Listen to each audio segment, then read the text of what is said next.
Hello, my name is Josh. Welcome to another video on this Deep Ridge channel.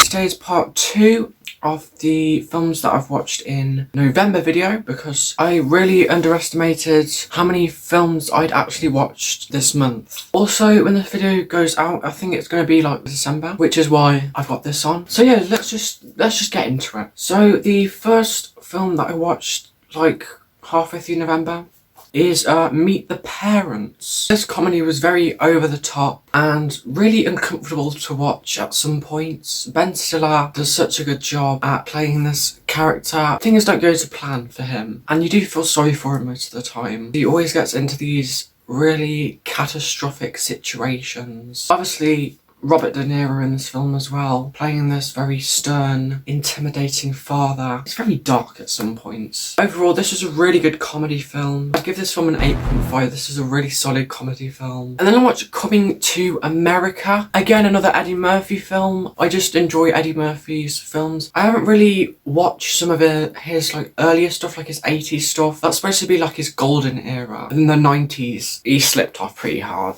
He just did bad comedy film after bad comedy film after bad comedy film. I wanted to see how his earlier stuff was, so I watched Coming to America, and this was just a really fun comedy film about this really rich guy who just wants to love someone normal. I just think it's a really solid comedy film. I rate it 8.5. And then I watched the most 90s film I've watched in my life, which is Face Off, starring Nicolas Cage and John Travolta. This was just amazing. Most of the scenes in this film are just unironically funny. It's a Nicolas Cage film. What are you expecting? Such a great watch, such a fun action watch. I'd rate it a 9 out of 10. I then watched a Seth Rogen comedy that is This Is the End. This was just so fun. It's so exciting, especially at the start with the whole house party in James Franco's house. Seriously, there's so many cameos in that first half of the film. I do find it really interesting that like they actually play like exaggerated versions of themselves, which I think is really creative, and it's interesting to see how these characters would react to the apocalypse. But I do think it got maybe a bit too out there at the end and a bit too cringe. Okay, the Backstreet Boys making cameos at the end in heaven. Yeah, but this was just an amazing comedy film. I'd rate it an 8.5. And then I watched Pineapple Express. I know I watched these films the wrong way round. I didn't know I'd watch Pineapple Express before I watched that film. Pineapple Express was just a really fun film as well. Obviously saw as James Franco and Seth Rogen again playing these like people who love drugs. This film is just about drugs. People smoke drugs,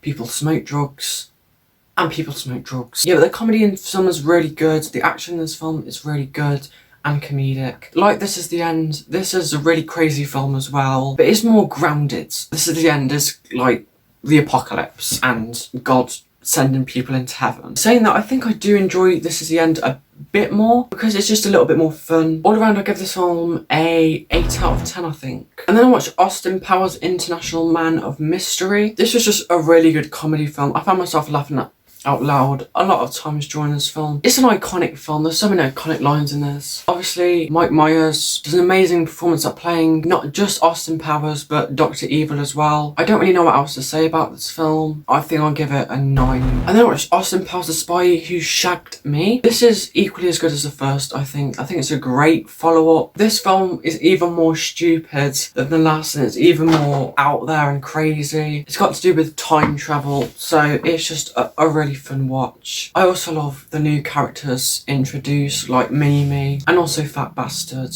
who is fat. He's hilarious. Okay, yeah, I'd rate this film a 9 out of 10, just as good as the first, in my opinion. Obviously, these films are parodies of the James Bond films, and actually a few weeks ago they actually brought the 4 James Bond films on 4K. Obviously the first one I watched was Casino Royale. I haven't watched any of these before, I forgot to mention that, but this is the first ever James Bond film I've watched. I haven't watched any of the old ones. This was a really well acted, well scripted film. I just love how it makes a game of poker so intense to watch, even though I don't even know how to play poker. I think the villain in this film was so iconic as well. That scene where he gets poisoned and he almost dies was one of the most intense scenes in a film that I've probably seen, to be honest. Really well paced, really well directed. I would give it a 9. I know I've put it on par with Austin Powers, but I think one of the films in the series might just be a little bit better, I personally think. Next I watched Quantum of Solace. I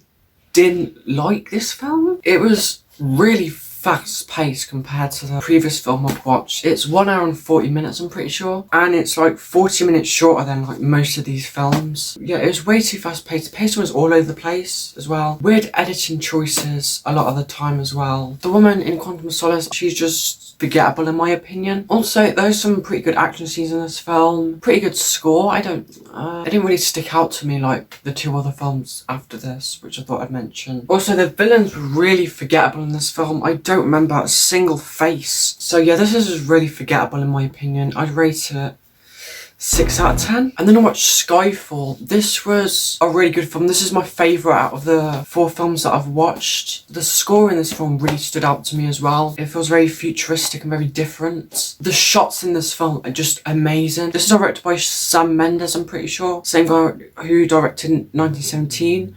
I haven't watched 1917, but I've heard it's supposed to be a really amazingly shot film. It's actually shot in like one long shot, I'm pretty sure. And you can tell because there's lots of long shots in this film. I just love some of the shots in this film. The villain, he's very interesting as well. The action scenes are amazing. The lighting is amazing. Everything in this film is just really good in my opinion. Really solid film. All around I rate this film a 9.5. The only thing I didn't like about this film was when Judi Dench died, and she's not in this one. Spectre. I did think this film was kind of forgettable compared to Skyfall. What even happened in this film? I didn't write anything down about this on this film actually. One thing I do remember was the really good long shot at the start of the film though. That was a really amazing long shot. Amazing cinematography in the again. Amazing score again, I think. So I'd give it a 7. And then I watched Rocky 4, the director's cut, which came out the other week. And I wanted to see how it differed from the theatrical version. And it was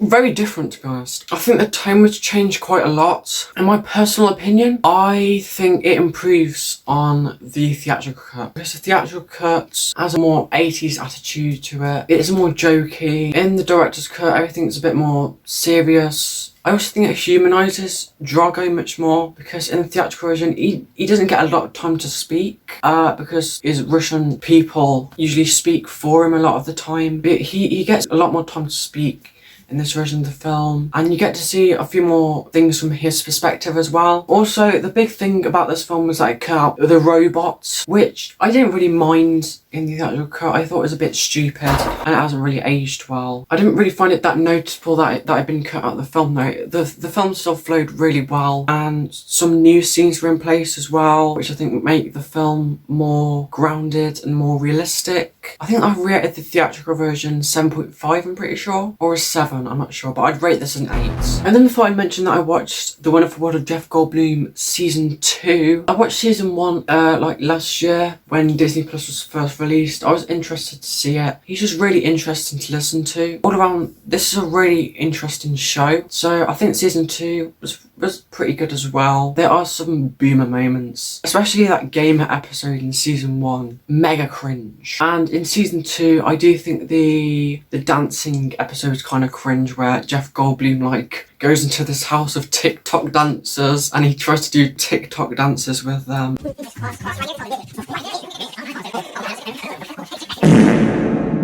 All on this season is really interesting. Yeah, I learned a few new things in the show, so I'd rate it 6. It's harmless. And then I watched Venom Let There Be Carnage. I watched the first film a few years back and oh my gosh, it's snowing outside. Sorry.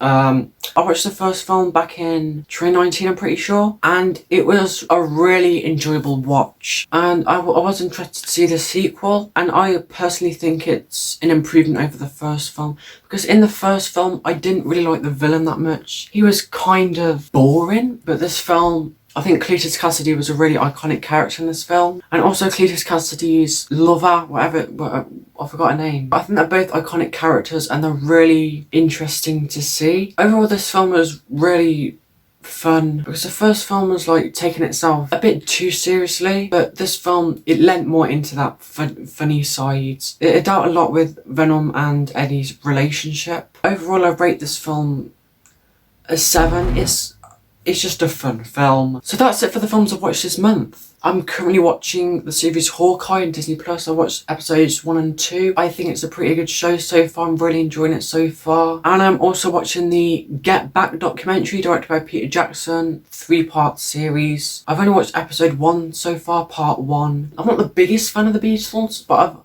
I have got into them much more recently, and I've listened to a lot of their albums. So I find it interesting to see what they're like in the studio, and it feels like I'm in the studio with them. So I hope you enjoyed this video. If you did, please leave a like. If you didn't, please leave a dislike, and I will see you in the next video, hopefully. Okay, bye.